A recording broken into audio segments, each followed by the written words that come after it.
morning, buongiorno, shalom, salam, bonjour, buenos dias, good day.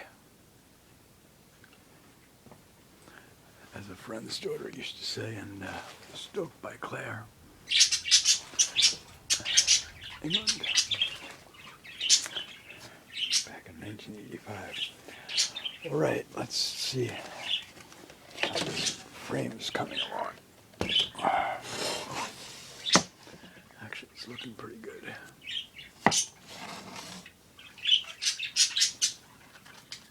Got a little glue in the plexiglass, but oops.